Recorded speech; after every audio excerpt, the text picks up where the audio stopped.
今日嘅主題五餅老許，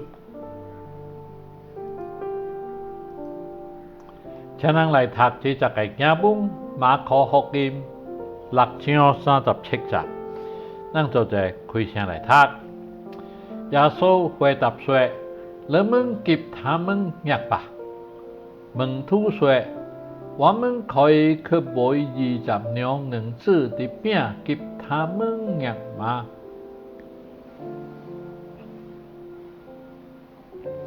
主耶穌見證在咱做面食嘅樣無有目的，就用聖嘅話餵養伊人嘅靈魂。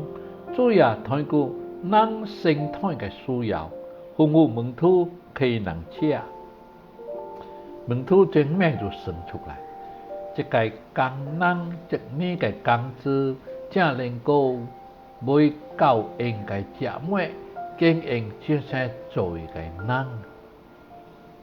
伊人只有5個餅甲2條魚，主別開這5餅2魚，遞給門徒，再分給眾人，唔只將萬人都吃飽。剩餘嘅食物，還剩了12個人。這剩食加分門徒一個寶貴嘅功課。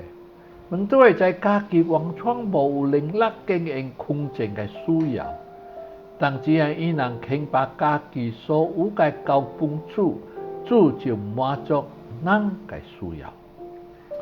如果5餅2魚流到門徒嘅手中，就永遠是5餅2魚。